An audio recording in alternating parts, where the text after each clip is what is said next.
Amici di Funner, un saluto dal circolo sportivo Sport City, dove per il 25esimo turno del campionato di Serie A della Lega Calcio a 8 si affrontano Alitalia Calcio e Roma Calcio a 8 GSA, in una sfida che vede i padroni di casa cercare punti per uscire dalla zona play-out, mentre gli uomini del presidente Villani non hanno altro imperativo diverso da quello della vittoria per allungare sulla Bacci dopo il passo falso.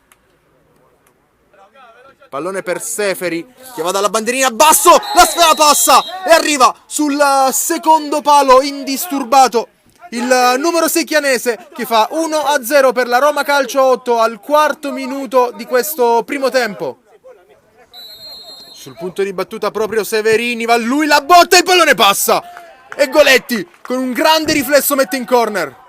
Francesco gioca centralmente su Cichella, che ha spazio anche per cercare il tiro, infatti lo prova, la respinta, la sfera rimane lì e di testa Seferi non può sbagliare per il 2-0 della Roma Calcio a 8 quando è in corso il nono minuto di questo primo tempo. Troppo spazio lasciato a Luca Cichella, che ha liberato il destro e sulla deviazione del portiere Seferi non ha sbagliato. Tapin vincente, 2-0 Roma.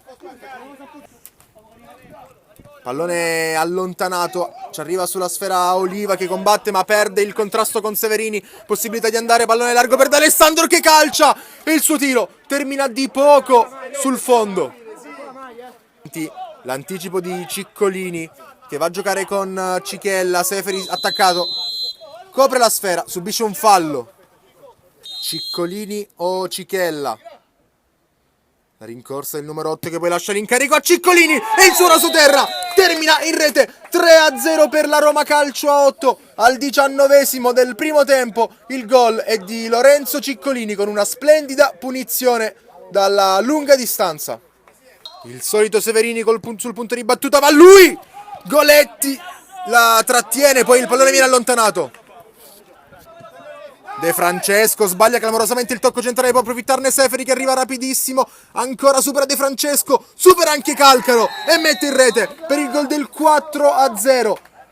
Ancora un regalo da parte della difesa dell'Alitalia, ringrazia ancora Klaus Seferi. 4-0 Roma sulla finire della prima frazione di gioco. Giocato corto, poi la verticalizzazione verso Seferi che prova a girarsi, trova in verticale, ancora indelicato, che con uno splendido tocco sotto supera Calcaro e fa 5-0. Cala il pokerissimo prima della fine del primo tempo la Roma Calcio 8. Già battuto, col pallone sulla destra per Seferi che prova a rientrare. Subisce un fallo anche il numero 7. Sempre Ciccolini e Cichella, stavolta va Cichella!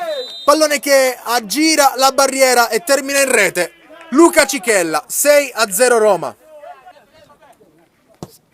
Conclusione della distanza, Goletti ci mette le mani ma non blocca.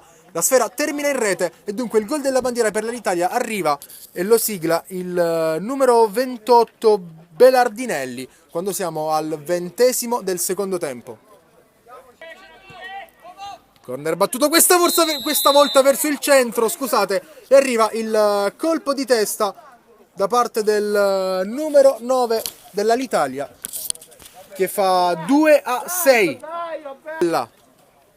Avanza ancora Luca Cichella, superiorità numerica per la Roma, pallone verso il centro e Cichella mette il punto esclamativo, il gol del 7-2 per la Roma Calcio a 8. Ecco il triplice fischio, finisce una gara giocata a senso unico, 7-2 per la Roma Calcio 8, che si porta a 44 punti e consolida il sesto posto in classifica.